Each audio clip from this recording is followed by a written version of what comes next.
Hey, I think I'm late a couple minutes. It's all because of Georgie. She's down here. She wanted to join me, and maybe we'll be able to see her in a minute. Please let me know in the chat if you can hear me. It looks like things are working, and I may even try to switch cameras today. Another new thing, well, not switch cameras, but switch locations and sit back there. I'm going to see how it works. It could go wrong, but you never know until you try. One new thing is today we're broadcasting in 4K. So it depends on whether or not you are in a position to watch 4K. But I decided to try it out. And I see, oh, Richard, what's up? We got Paco and David. Adrian is on too. So it looks like people can hear me. I'll go ahead and take these headphones off. And today we're going to answer a question that, people get from time to time. And that is, what would you do if you had to start over and you had to start from scratch? All right, so we're going to go over that and we'll just talk about it. I'm actually curious what people would do in the chat. If you want to add your opinion in there. And if I do switch seats, I won't be able to see the chat so well, but we will roll with it and hopefully it'll turn out well. So thanks for the folks that let me know that you can hear me. That is always helpful. I'm glad that you can hear me. Also tell a few stories today, hopefully interesting, but at least they'll take up some time. And I do want to give a special thanks to David and Adrian. Thanks, guys, for helping me out in the chat room. It always makes things a little bit easier if I don't have to watch so closely. And I think it's worth it to talk about, gotta clear my throat here. It's worth it to talk about why I chose this question. So number one, it's, I was just walking this morning or yesterday. I was walking recently and I thought about this specific thing. Like, what would you do if you had to start over from scratch? And I'm pretty sure I heard this question and or its variations a lot listening to the Tim Ferriss podcast. That said, I know it's not like he made it up or anything like that, but it just happened to be the show that I listened to a bunch and he would talk about it all the time. So I was like, you know what? I haven't hit that. And it's something where you could jump off in many different points. And it's sort of a thread that I talk about often. So I'll give a few options, and to set the baseline, I did note this in the description here, and that is if I started over from scratch today or sometime in the near future, and I didn't have my network, right? So these are my perhaps peers online, maybe other people that know of me, just because I've been online and working for a little while. I have no network, so I can't call my buddy and say, hey, can I just work with you? You already know me, and you know that I have some skills. So no network, no assets, right? Because people here, if you're watching this, I talk a lot about financial independence, and it turns out if you're financially independent, that is, F you money, that is fuck you money, and that means you can just chill out. You don't have to do anything. You could just hang out and you're literally going to be fine. You don't need external money or anything like that.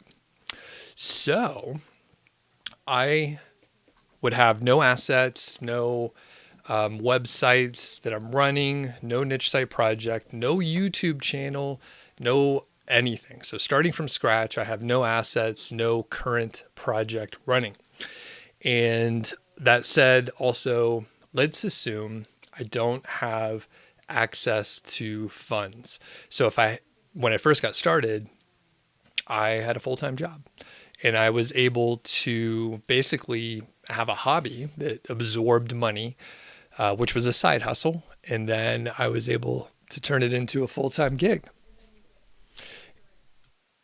And the thing is, if you're able to invest, and if you have either a nest egg and you're able to put in $500 a month for, a year or two, like you could build something up. So I'm going to assume I don't have a nest egg. I don't have a full-time job that I could funnel that money into like a new venture or anything like that. So we're starting, I'm going to say I have $200 in a laptop, and then we'll go from there. So I know a few people are just tuning in. So welcome. Let me know where you're from in the chat. I am going to be answering a question. What would I do if I was starting from scratch? And if you have any thoughts on the matter as well, let me know. And then I'm going to start talking about it. Now, before we get into it too much, I do want to give a shout out to Ezoic, one of the sponsors. They have a new piece of functionality called Leap. It helps your site load faster. It's replacing the site speed accelerator. And the other part is Ezoic is now removing the page view minimum. It used to be 10,000. Ezoic was one of the more approachable ad network companies and really a software company. They have access now, and there's a link in the description, the show notes here, where you can go and apply. It doesn't matter if your traffic or if your website's brand new and you don't have much traffic yet. That is absolutely okay. The idea here is there's no barriers to get in and be able to have access to these networks. So there was a misconception, or there is a misconception around why there are page view minimums. And really the fact is advertisers want to be able to show their ads to as many people as possible. And they don't care how much traffic you have individually. They're looking at it in an aggregate level. The problem is the software to serve ads and to be able to allow new websites to come in, and an easy filtering mechanism to ensure, high quality is how much traffic a site gets. So that's why these companies put the limits up. Ezoic has taken the limit down, and now you can join. Follow the link in the description, and they're a sponsor. So I thank them very much for hanging out with me and working with me for a while here. And before we get into some of the deeper details here, I'll tell you, I'm going to answer some questions at the end. So I'm going to get through my spiel here, then we'll answer some questions at the end. And I think, was there anything else? Ezoic. Oh yeah. And the other thing is I saw some people were maybe having trouble with the video feed. So we're doing 4K for the first time, which is an interesting thing. Because I was thinking, you know what? 4K doesn't matter too much. Most people are watching on their phone anyway. And it's rare if someone is really paying attention super close. I mean, this resolution of me, you don't need it. You don't need this kind of resolution on my face. But we have it. We have the technology here. The interesting thing is the specific camera that I have here, the Canon RP, will do 4K. There's a couple downsides though. Number one, it crops the image by some ridiculous amount. So I have a pretty wide angle lens. I think it's an 18, and it's opened up all the way. When you use 4K for this particular camera, I'm not sure how much it crops it. I think it's by like 2x or something. This is worse than like a cropped camera, like a cropped sensor camera, like an APS. So basically it's cropped. The other part is it doesn't use we're getting into geeky nerd camera stuff here.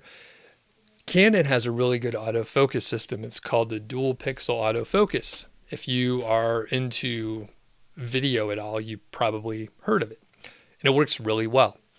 On the 4K version on this camera, it doesn't use dual pixel autofocus. It uses the old school, 5-year-old technology, 8-year-old technology for, I think it's like contrast-based autofocus. So it pretty much is terrible. It'll hunt for you and it'll have you in focus for a minute, and then it'll just focus on something in the background for no reason. So what I've done here, I put it on manual focus, and I changed a couple other settings. So I'm pretty much in focus most of the time here, and I'm going to try to sit back there in a minute.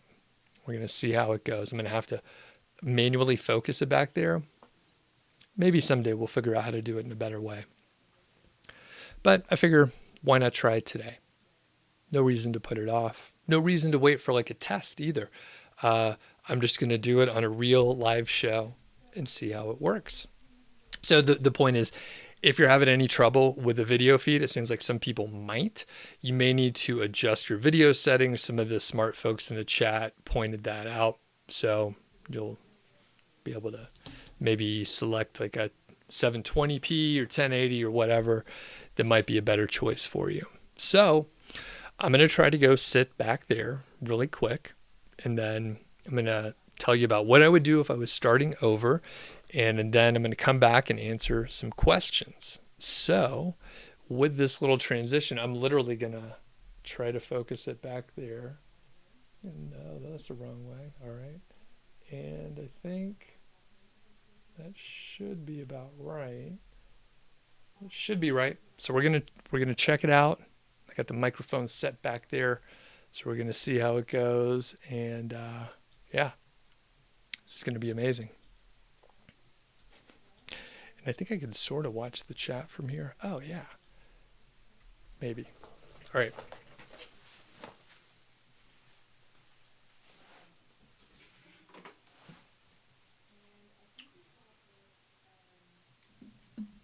And you know what? I can't even tell if I'm in focus. I think you can hear me, which is good, but I honestly can't tell if I'm in focus right here. I think I am. So let me know in the chat if I am in focus. I actually changed the font size so I can see it pretty well. So this is where I come and play guitar sometimes. Let me adjust this microphone down a little bit over. It's not perfect. We're going to figure this out though. So this is where I come and play guitar sometimes, and it's kind of awesome in the summer because it's cool down here, and I get hot all the time. So I can come down here. It's very quiet most of the time, and it turns out these microphones are actually high enough quality where you can't hear some of the other background noise that is down here. Like I literally am sitting next to some of the other utilities and furnace kind of stuff. So yeah, hopefully I am in focus. I am watching. All right, Richard says I'm slightly blurry. My face is out of focus just slightly. All right. Well, since we're in this for the ride, I'm going to try to fix it really quick.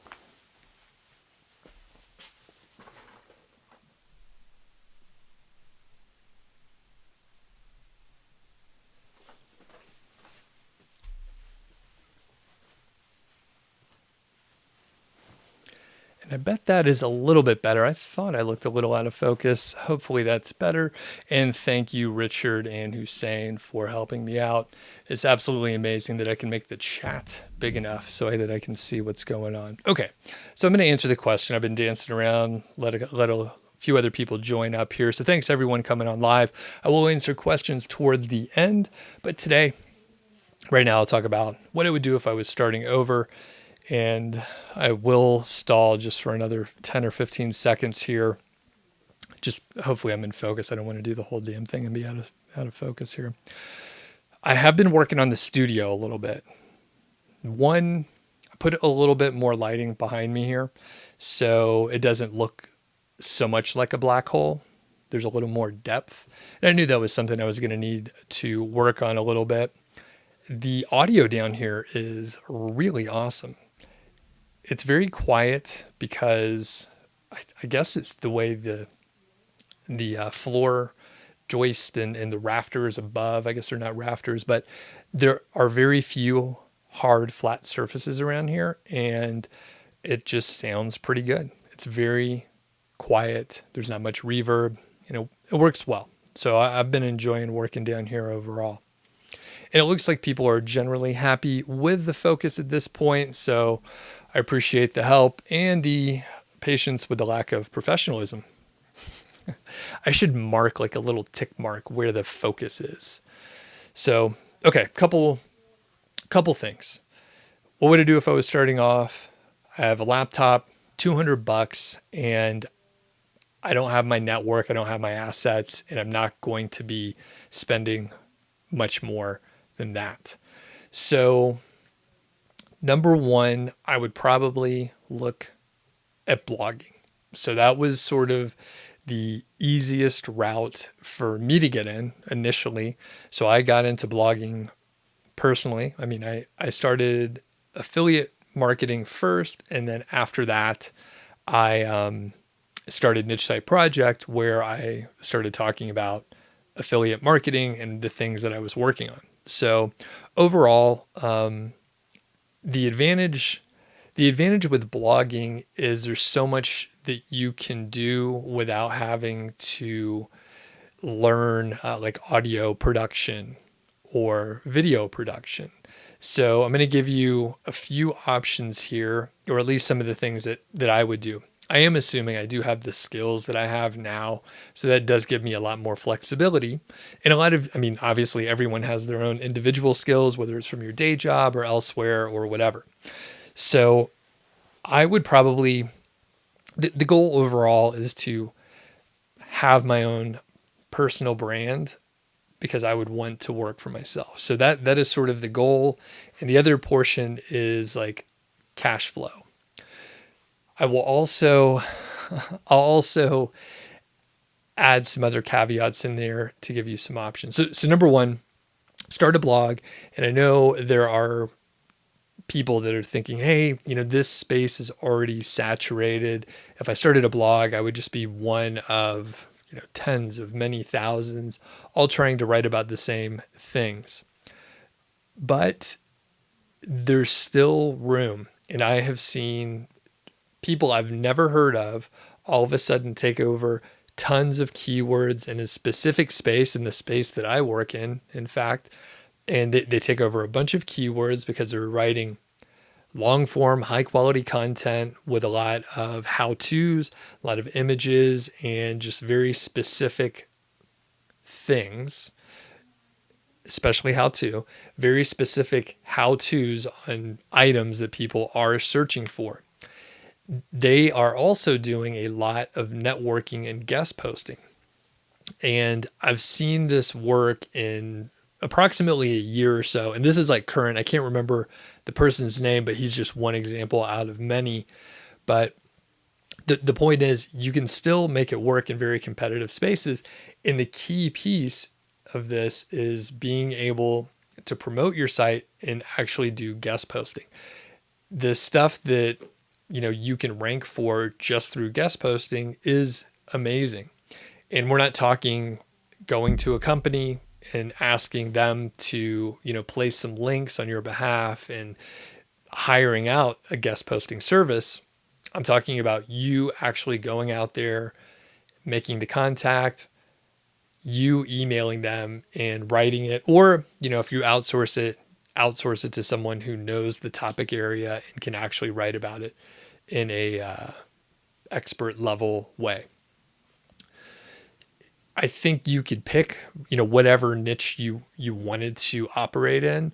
I gravitate towards this marketing area just because I have experience in it. So I'd be able to, even though I don't have my assets and my network and all that stuff, I could go and say, hey, I can write about email marketing and growing an email list and hopefully be able to do some guest posts on that.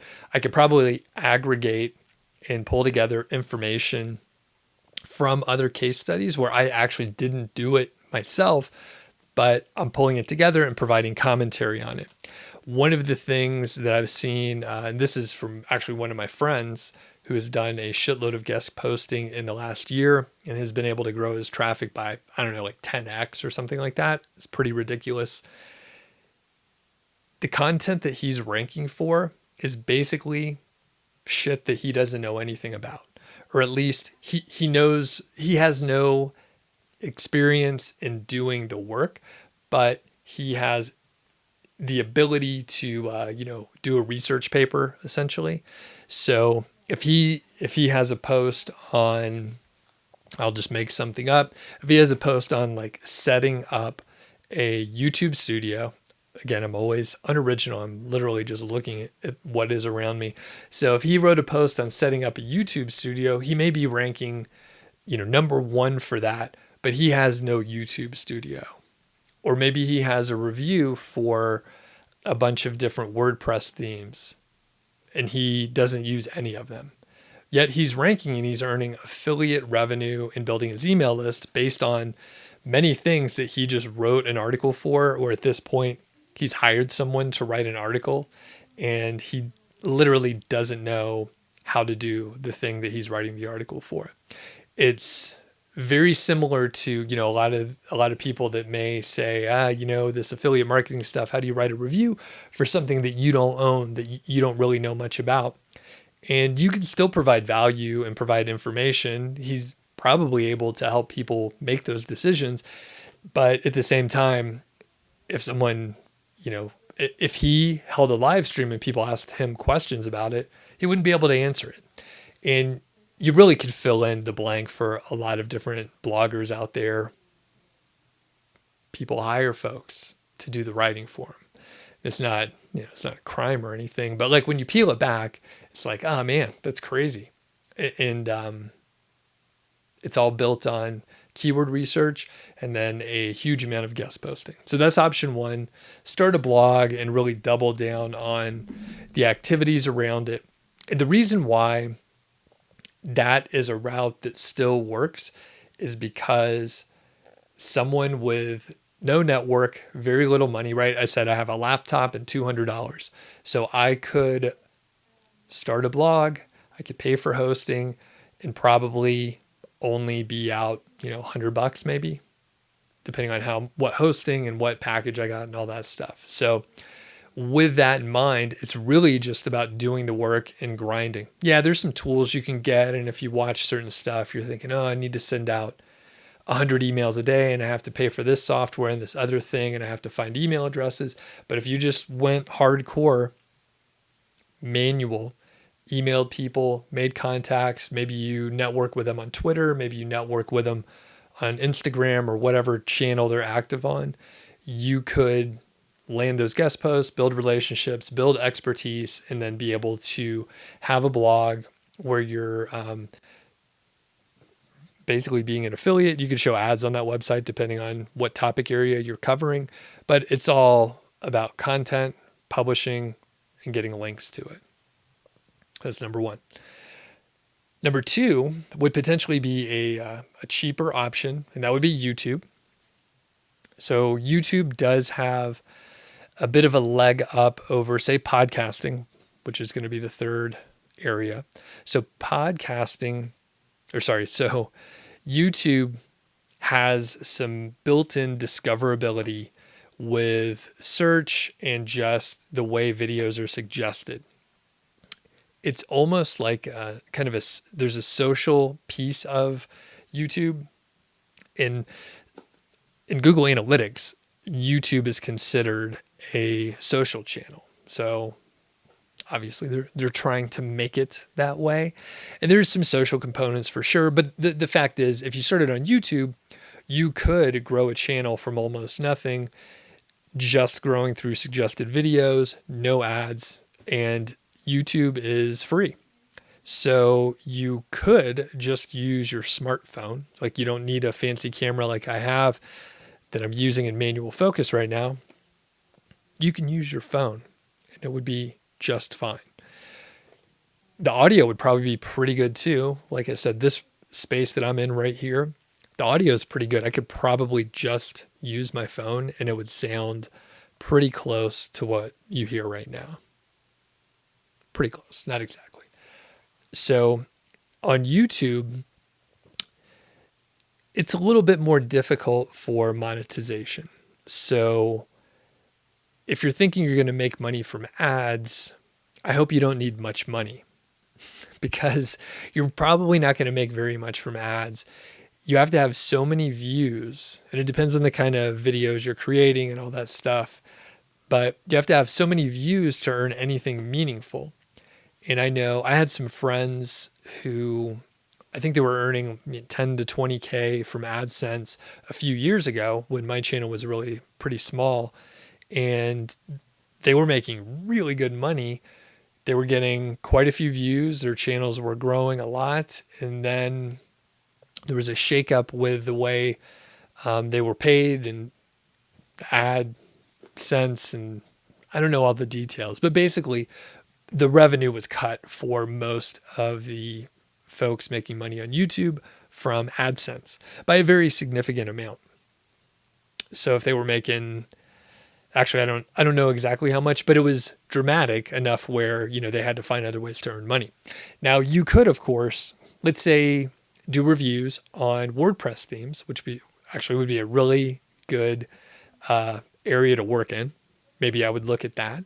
And you could literally just go through the demos of certain themes versus other themes. You could find websites that were using the specific theme and then run speed test on it and then analyze that, compare it to other themes. And there's probably a whole lot of keywords that you could find where it's, you know, WordPress 2019 versus GeneratePress, for example. And then you could talk about different customization. And really, I mean, you could develop a video template where you cover the same stuff over and over again. I've seen this with video gear.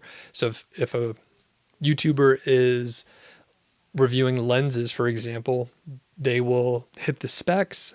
They'll talk about some of the improvements over the previous model. They may talk about the focal length and what it's useful for. They'll go over some of the performance, like how fast it'll autofocus or how slow it is or how noisy. Of course, the quality. So it'll go through image quality, both video and photography, and then kind of a wrap up.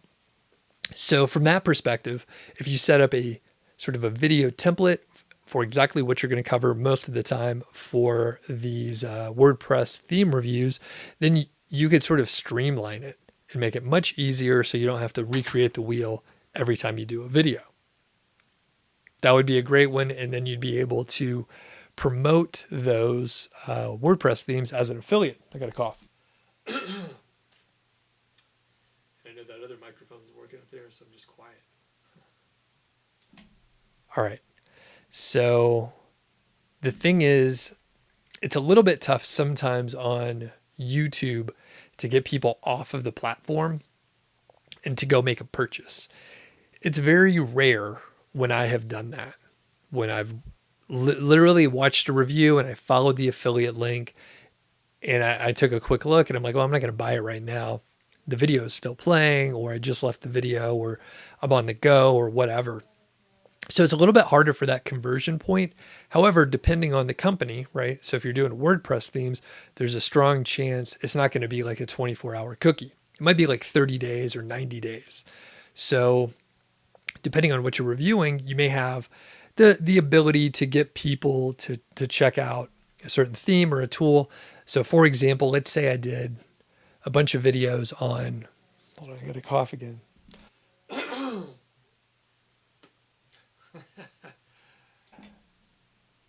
All right. I don't know what's going on with me here. There's just like a frog in my throat here. Maybe if I just whisper. So depending on what you're reviewing, you may have the ability to take advantage of those longer cookie times. So good example, if I did 8 videos on KWFinder, then I might be able to get you thinking about KWFinder and showing you all the things that you can do with KWFinder to the point where you followed it over and maybe you browsed around over there. So you have a cookie and my affiliate account is credited with that cookie. So eventually you make that purchase. So it could work out, especially with like higher end software or software where it's a bigger commitment. And then you're able to, build that relationship, and then someone's able to make the purchase later on their own time, maybe, weeks later, which is totally fine. One great thing with YouTube is you potentially have the ability to collaborate, which is, people are a lot more open to it nowadays. I know when I first got started, I was emailing out and some people were a little more hesitant to work with me. But over time, especially if you try to do the networking and you build a relationship, you are able to get some collaborations and people to work with you. So a great example for me was Alex Cooper over at WP Eagle. His channel was much bigger than mine. I can't remember exactly. I think he has like 50,000 subscribers. And I think When I first hooked up with Alex, he maybe had 10 or 15,000, something like that. And I had like 1,500, something like that. And luckily I had some stories to tell, and I had some other credentials where he was able to have the confidence to work with me and do a video with me. We maybe even did a pre-interview call or something like that. So it all worked out just fine. But you're able to do that on YouTube. And I could tell you, after doing a lot of different collaborations, most of them don't work. So I know some of the classic advice out there is like, do collaborations. It's really important to have like a tight match with your audience and your potential audience with the person that you're working with. So some of my early mistakes were just working with whoever, even if it was it could have been a similar space, but like not quite the overlap that we needed. So it didn't really help either of our audiences.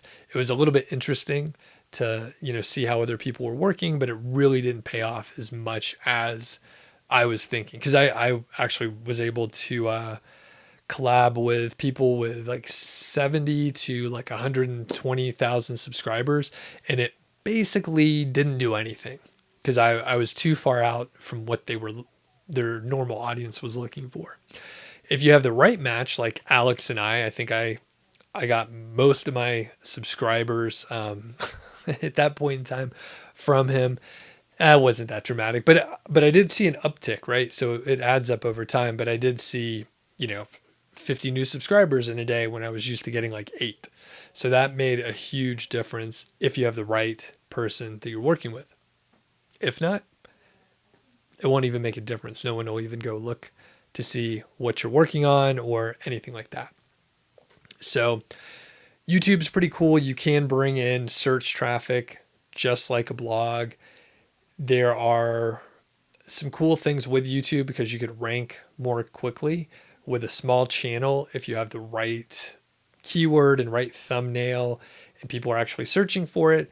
You actually can outrank much bigger sites with more established videos, with bigger channels, with more views.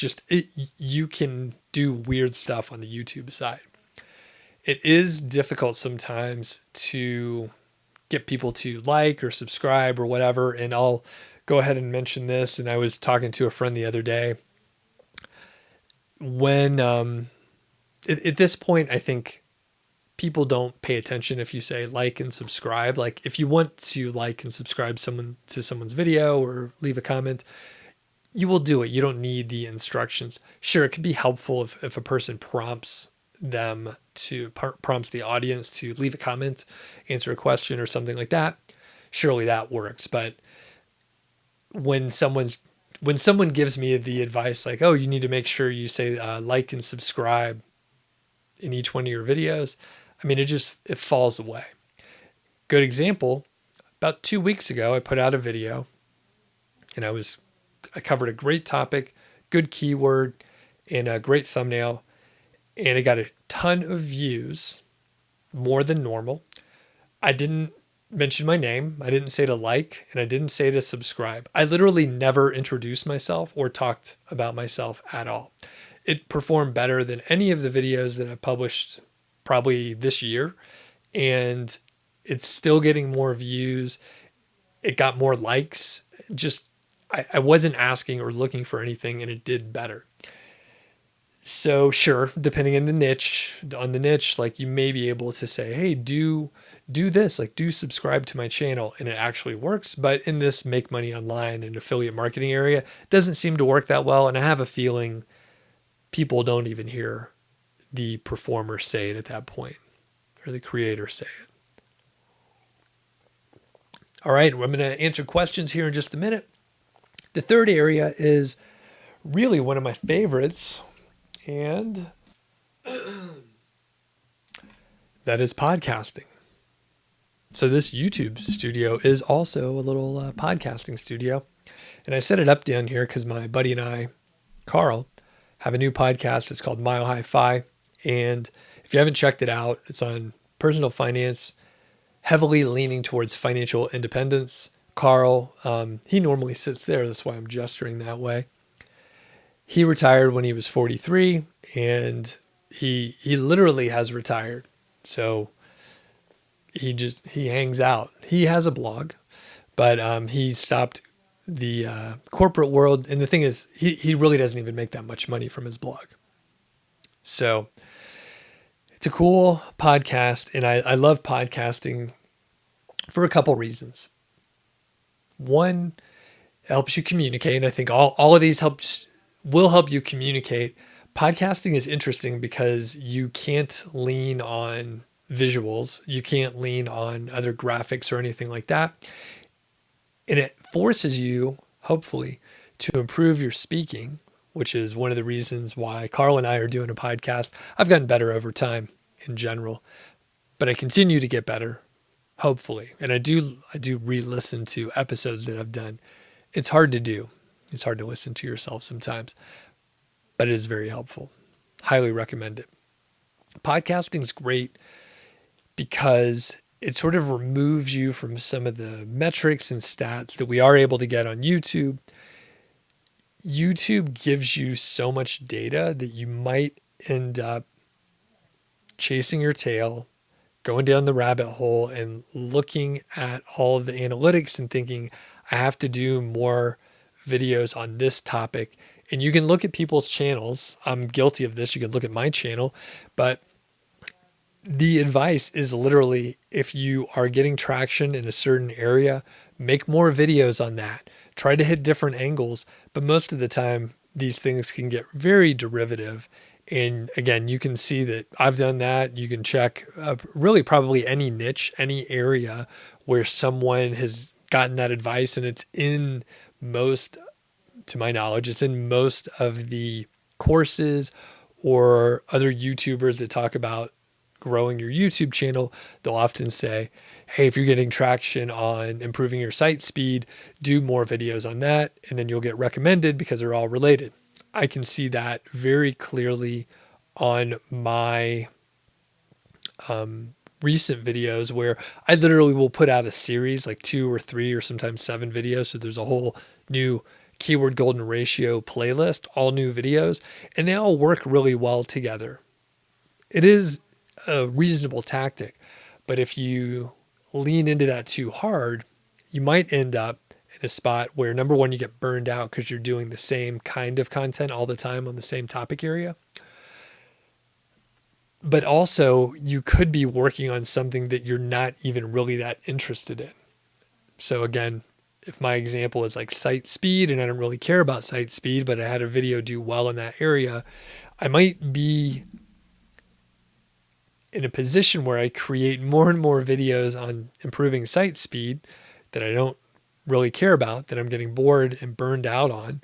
And then I'm getting more and more traction. It's working. And I'm actually getting more subscribers and I'm earning more money. But I just created a job that I don't like because I'm creating videos and spending my time thinking about something that I don't care about, which is crazy. And it's really easy to do on YouTube. And that's why you see videos of people saying, or I see these suggested probably because I watch other YouTubers. They say, I'm burned out. I had to take a break for a month or 2 because I was losing my shit. And they freak out. And I don't think I do this specifically. I don't think I've had one of those freak out periods. I just take a break. I'll do my own videos, and I don't really pay attention to the metrics so much. Partially because I don't earn much from YouTube directly. So it's really easy for me just to kind of cruise and do what I need to do. But all that said, podcasting is great because the data that you get sucks. The data is terrible. Your analytics are lightly helpful at best. You can get kind of an idea of the number of downloads, but even that is a little bit weak. On YouTube, I can get down to the second of what the average viewer watched. And then that's depressing because you can see most people watch 20, 30% of your video. You're like, I worked so hard on it. They only watched a little bit. No one cares. On a podcast, typically if someone, if someone downloads it, they're potentially going to listen to it. Sometimes there's a subscription thing going on and it just keeps downloading. But if they start the podcast, most of the time they're going to listen to most of the podcast, like 90%, like 80+%. And I find that people really have a stronger connection and they listen to you more closely, even though they might be working on some other stuff while they're listening to your podcast. You might be able to just have a better connection with them. And I mean, the fact is people listen to podcasts for a long time. So they may be in the car, they may be exercising, doing housework or something like that. So basically, I think podcasts are great. Now, the hard part, big downside on the podcasting side, is the discoverability is much lower. I personally have gone and tried to search on podcast directories and apps, and I may look for, niche sites or affiliate marketing or something really specific. And I literally did that when I was starting with affiliate marketing. But basically, completely lost my train of thought. It happens occasionally when you watch the chat and you're trying to make sure the levels are fine. There's like 6 things going on. So sometimes I start down a road. I'll think of it in a second. I was talking about podcasting. Someone will remember and tell me exactly where I just trailed off. While we're trying to figure it out. So the podcasting side is, just the search part. Basically, you have to grind it out on the podcast side. It is very interesting. Some shows really do grow much faster than others. And you can see it, and it depends on the topic area. I know like the true crime genre is so big. New shows with like very few listeners that sound potentially amateurish, they have even grown and gotten big sponsors. And I'm like, how the hell did this like do so well in like 10 episodes? But it's, if you hit the right spot, you can make it work out. Of course, I mean, you have to bring some effort to the table and you have to really try and all that stuff, but it's doable. And with that said, I mean, if you pick an area, which again, I'm doing this financial independence podcast with Carl, Mile High Fi. I don't even think I put a link in the description here, but you can find it on all the big directories. So I have my blog and people that I can contact via my email list, which you can sign up for, by the way, nichesiteproject.com. And then Carl has a blog too, and he has a following as well. So like we've been able to put out, I think we have 6 episodes, and just in general, it's already doing better than my podcast that has 250 episodes, which is awesome. I kind of had a feeling that we would be able to do it. And we're still just trying to figure out exactly what we're doing and the things that we want to cover.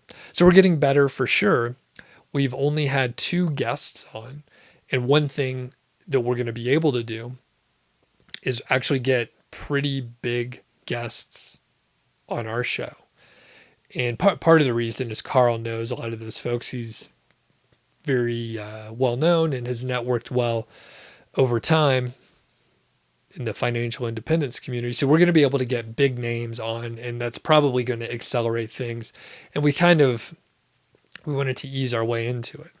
Now, the cool thing with podcasting is you can get some pretty excellent sponsorships. Same thing with YouTube. YouTube's a little bit different in certain areas, and some companies have a specific vision on what they want you to do. And if it's a product demo, then you have to do certain things. But a lot of times on a podcast, it is mostly just going to be an ad read. It can be pre-recorded. It could be a live read. And I mean, honestly, in both situations, YouTube and a podcast, you can dictate however you want to run the ad. So if you want to do a live read, you could do that. If you want to have like pre-roll ads, those come at the beginning, or post-roll, you could do it however you want, whatever you feel most comfortable with. And I've been experimenting myself. A lot of times I'll do pre-roll or mid-roll, and I try to make it a little bit entertaining. I mean, I would get bored if I didn't make it entertaining myself, but sometimes you are just covering a, relatively straightforward read, and you could pre-record it and throw it in the middle. I do try to change it up because I know as a podcast listener myself, if you just hear the same thing over and over again, it just gets a little bit boring. And me personally, I would skip over some ads if it was like the same ad played over and over again. So I do try to vary it up. So in summary, I'll say that I would probably get started with a blog, a podcast, or YouTube. I would not do all three. I'm going to come answer questions in a second here, but I'll try and think of some other stuff that I may recommend. So I'm going to switch cameras again, or switch positions up there, switch mics, and let's see how this is going to go. I almost downloaded like a little transition thing that I could like play while I like move from one space to another, but it's real low production here.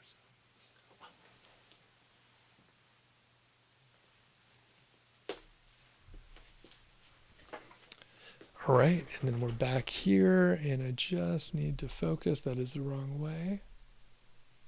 All right, should be mostly in focus here. Yeah, that works, I think. Mostly.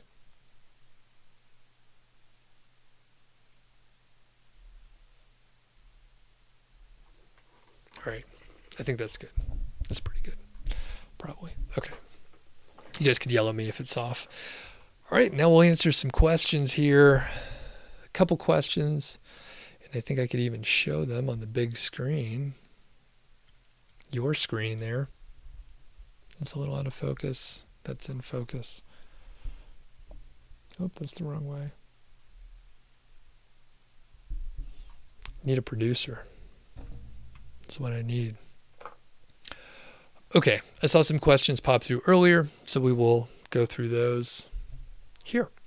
Thanks everyone for coming in. How did we like the 4K? Is anyone actually watching on 4K? Can you appreciate the high resolution and the exfoliation? Okay, this one is, I have a question. I just found out about your KGR system and it works great. I have over 50 posts where I didn't use KGR. Can I go back and implement it on all of them or no? So you can go back and implement it if you want. I don't know. So that is totally fine. It's great to go and re-optimize if you realize, hey, there's a KGR keyword that I can use here. Do it. That's a great idea. Can you do it on all your posts? Well, that's something I'm not sure of. It depends on if your posts have the topic area to be able to use the keyword golden ratio. A quick note, I want to advise you to go to nichesiteproject.com/FAQ. So if you have frequently asked questions, that page has, I think, like 20 or 30 of them. And then you can also go to nichesiteproject.com/keyword golden ratio. Just search for the keyword golden ratio /FAQ. And there's a bunch of questions and answers about the keyword golden ratio as well, specifically the keyword golden ratio.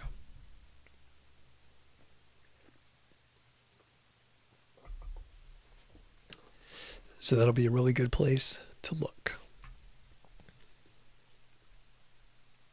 All right, looking for more questions here.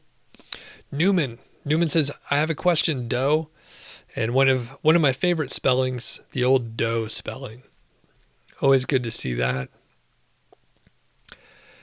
Nomad Overseas says, does Ezoic have an option for YouTube channels? Not that I know of, but they do have video capabilities, so you can show video on your website. But I don't think they have ads on the YouTube side. Pretty sure YouTube wouldn't like that, right? Because they want everyone to run ads through their AdSense. Good question, though.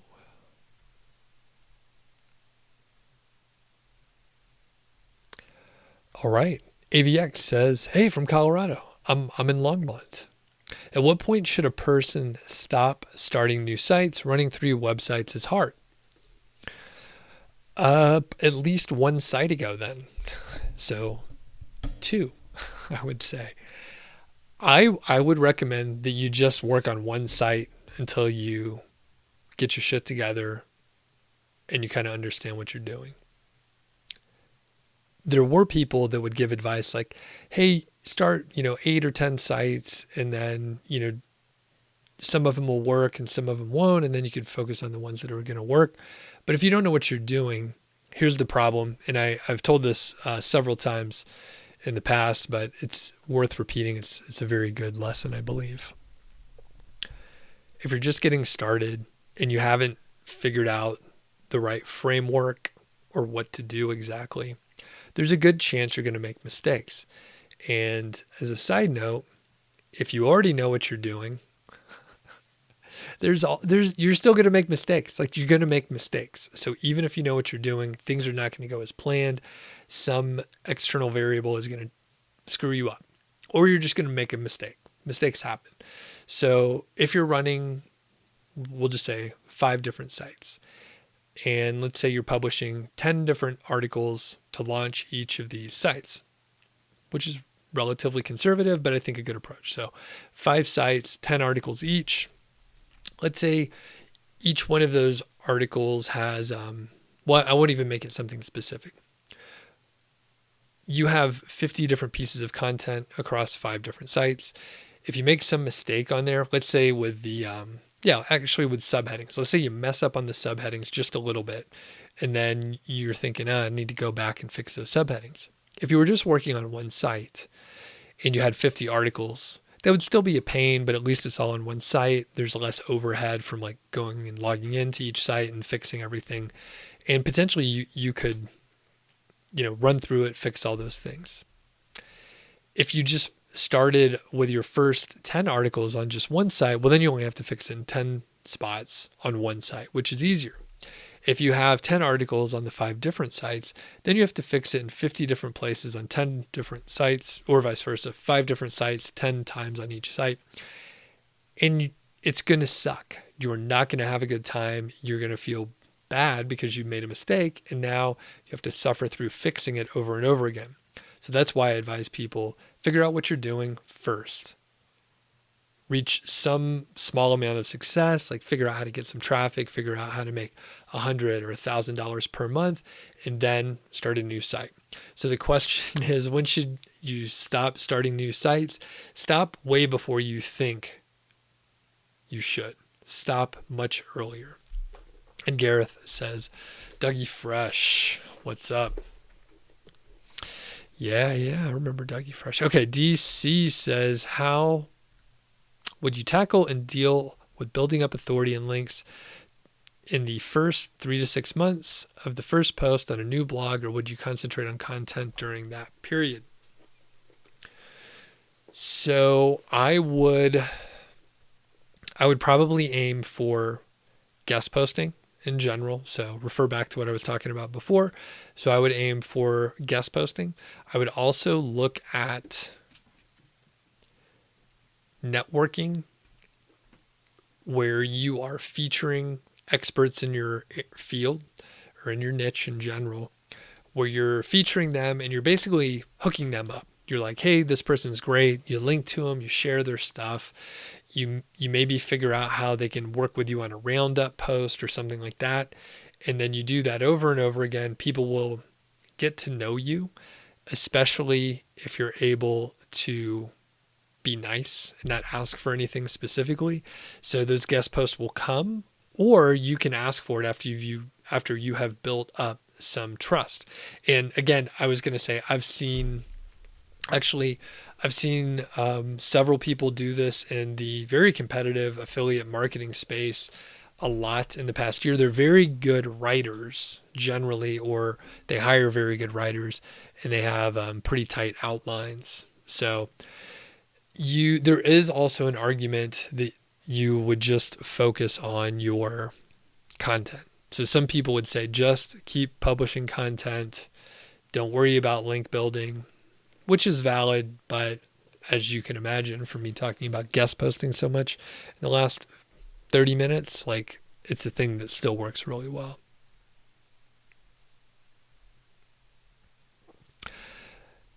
Afnan says, Google gives us a pretty broad range for volume now. How are we supposed to use that when we're trying to get a keyword golden ratio keyword?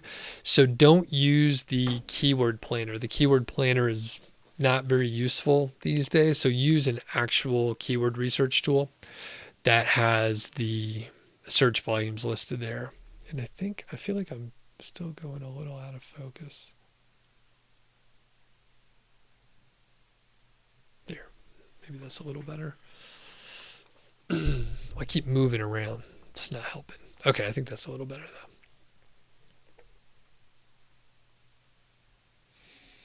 All right, Hussein says, it really demotivates me when all the domain names I think of are already bought or parked by some company. I am unable to move ahead from the issue. Any good ideas on thinking of domain names? You know what? I've never had much trouble with domain names.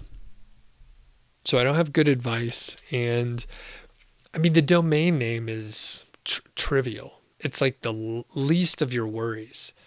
So I would just say try to look at more and more domain names and then like mix and match the pieces that you do like. But I mean, like I said, I'm not even that creative, and I never got stuck on the domain name. So I think of one that's good enough and just move forward. That's really what you should do. And don't let that demotivate you. If that demotivates you, then you're screwed, because there's going to be so many other things that stand in your way that are actually problems. So just the domain name is like a trivial thing. Afnad says, what's the best way to target audiences in different non-English speaking countries? Do you have any specific recommendations? So I haven't done that specifically, but basically I think if you write in the language in which you're targeting, you're going to be in good shape. And then when you register and or set up the Search Console, I think you can mention the specific geography that you are looking for. How do I resolve Google indexing issues? Well, it depends on the issue. A good place to start is going to be having an accurate sitemap. And I'm trying to think if there's any other big things. And have like a shallow navigation so that it's easy to get to any page on your site. And if your site's under, say, 3 to 6 months old, things may not be indexed as quickly. And as part of the sandbox period where you may see things that are crawled but not indexed, but a lot of times that will end up being some sort of site structure or navigational issue.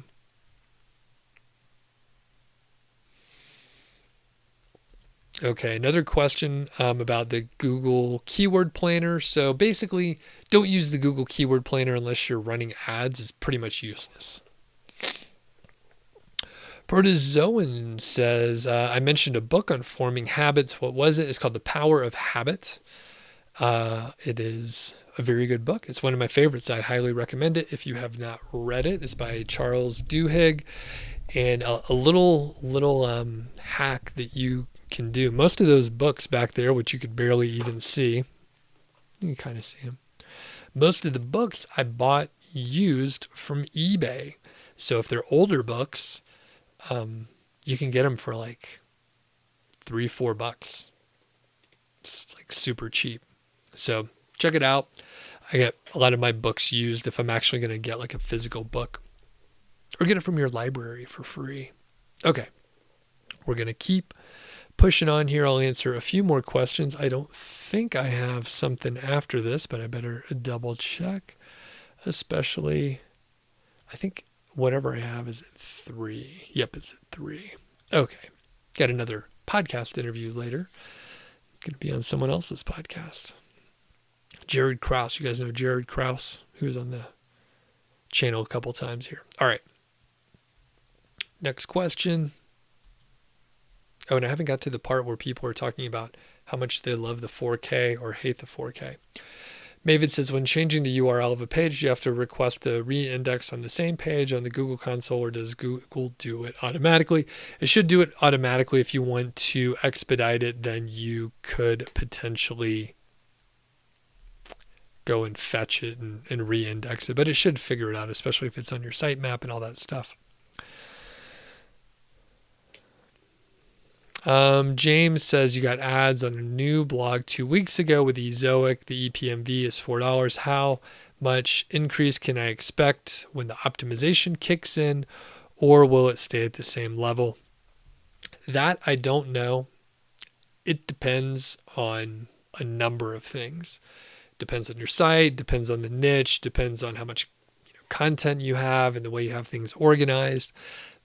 One thing you may want to check out is a recent podcast episode that I did, and it's roughly called $18,000 profit in 38 days. Someone basically increased their display ad revenue by 25% with a couple on-site tweaks, fairly straightforward. It varies. I don't know how much increase you may see with optimization as time goes on.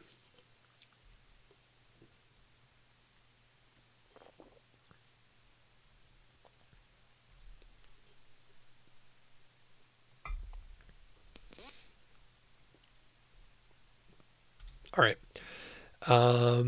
St. Keats says you'd love another dough, which is always fun. Love this session.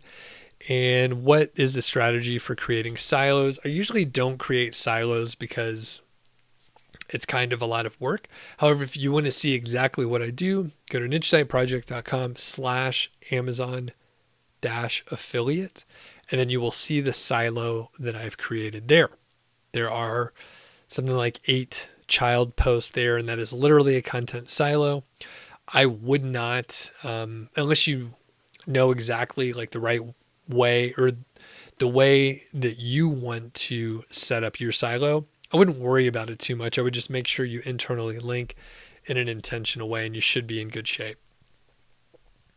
St. Keats says, but when I analyze the page on Ahrefs, I see my page rank for different terms along with the primary terms. That is fine. Actually, you would see that. That is normal. Totally normal to rank for different terms along with the primary terms. Once I have the site up and running, ideally, when must I apply to the Amazon affiliate program? I recommend generally that you apply once you're getting like 10 to 20 visitors per day, and you probably will be able to make your 3 separate orders within like a month or 6 weeks or so, maybe faster. A lot of times once you hit that level, you're going to be sort of on an upward growing trajectory. All right. Well, looks like amazingly we made it through all the questions so far, which is super cool.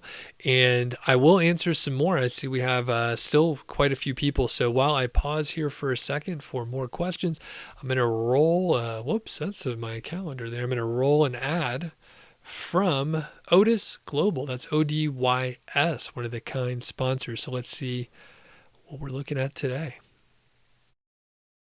Quick word from a sponsor, ODYS Global, that's ODYS. And ODYS is the source for age domains with strong branding and powerful backlinks. And we're going to take a look at a powerhouse today. We have a pretty amazing domain. It's called studentprogress.org. And I'm going to go into some of the details, show you some of the things that we have. Well, I'm going to show you some Ahrefs material so you can see some of the backlinks, and I'll even check out the Wayback Machine. So Student Progress was an education and exam-based site, and it focused on the US market. It previously listed a lot of different educational resources, including online training, student progress monitoring services and resources, forums, newsletters, tools, a bunch of other stuff, professional development, and it was kind of a big deal. In fact, it's been around, or it was around, since 2003. All right, 2003, domain rating is 42, domain authority is 36. So let's dig in just a little bit deeper here, and I'll just give you some of my thoughts on it, including some of the monetization options that you might have. All right, I'm going to share screens here. If I can do that, I can. And one thing that's cool with ODYS is you get the logo. So they do say that you get the logo, and you can basically get this domain or whatever domain you might get from ODYS within 24 hours, which is pretty amazing. So they turn it around really quickly. If you join using my affiliate link, you can get $100 into your account. So do check it out. But regardless, if you're going to get this domain or not, the cool thing is you will learn some ways that you can monetize. You can learn some ways that you might be able to take advantage of sites like this as well. So one thing I want to show you is over here on Ahrefs. So as I mentioned before, it has some pretty epic things going on. Now, one thing you'll notice is pretty much all the sites, I haven't looked at all of them, but over at ODYS, you're going to see domains that have a lot of backlinks, but they won't have organic traffic. So you can see here, the organic traffic is very low. It's amazing that it's anything, but I mean, the fact is there's nothing on the site. It's just a landing page. Here's the landing page, right? So there's nothing here at all. It just shows that it is available for purchase. So that said, it does have a lot of links, a lot of referring domains. So we have 303 referring domains. We have 273 do follow. That's down here. So 273 do follow. Those are the ones that actually matter.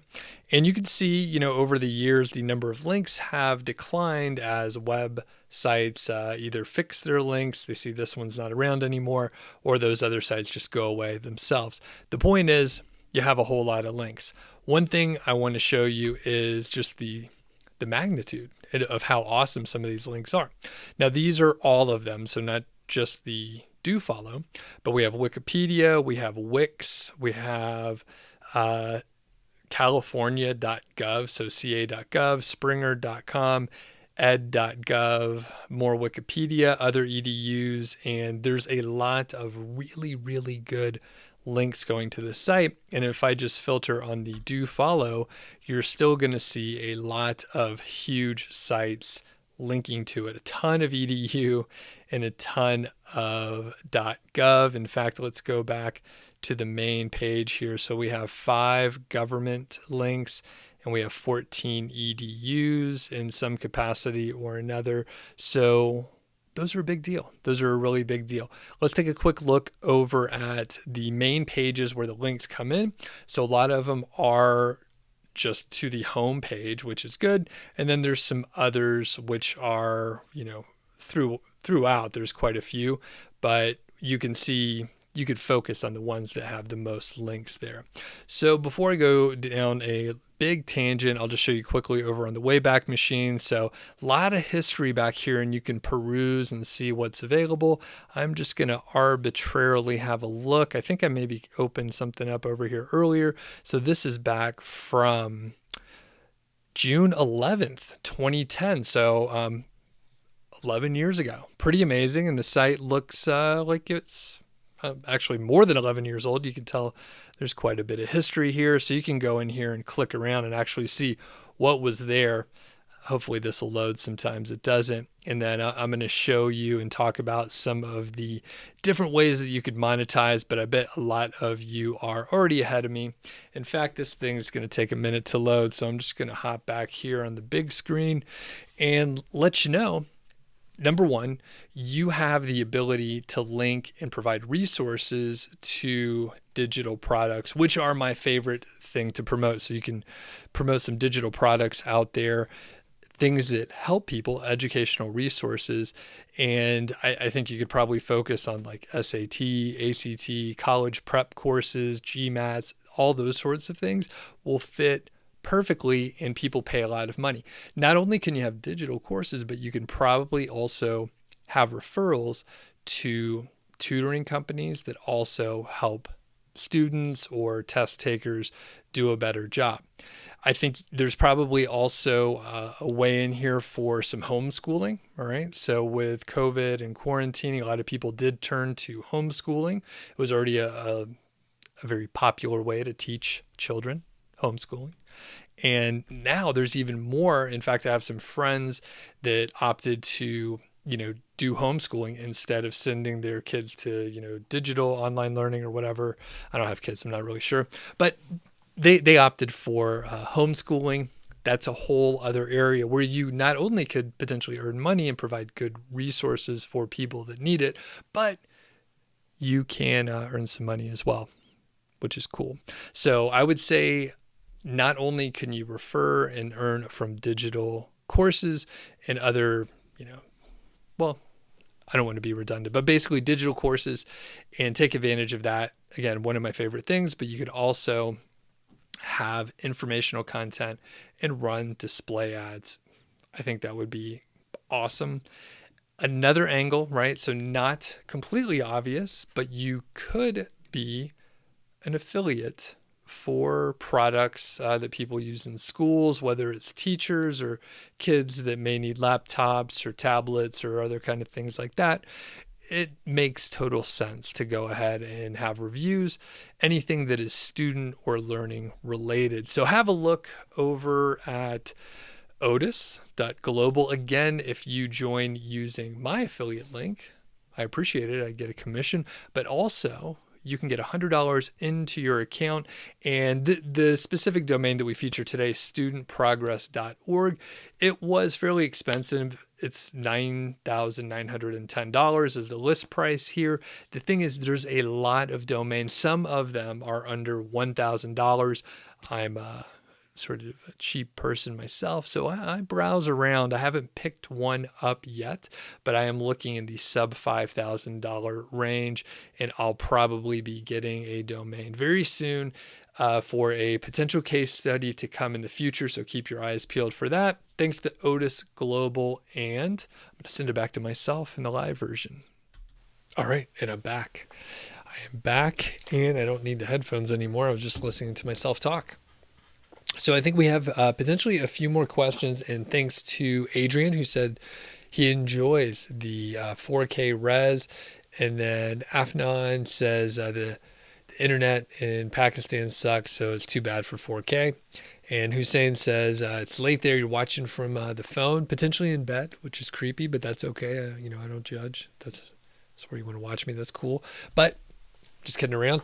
But you can't tell because you're on your phone. And the thing is, when I look at the analytics, I know like a huge majority of people watch YouTube on their phone. And I have an old phone. It's an iPhone 10. And I don't think I can get the resolution. I can't get 4K. I don't even know what the resolution is. But I'm usually not like staring at it like this. To see how sharp and crisp. And look at my case. Look at this nonsense. Oh, it's out of focus. Yeah. So I suspect a lot of people are not on the latest phones out there, and they don't really care. But the reason why I am trying the 4K is a friend of mine who was on the other podcast, Mile High Fi.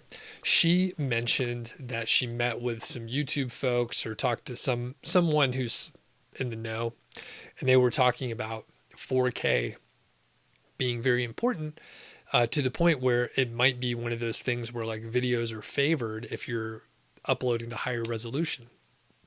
So it's interesting. I mean, I do feel like most people are probably watching most of the time on 1080p is going to be more than sufficient, but some people are going to be watching on their big screen TV or like a large monitor.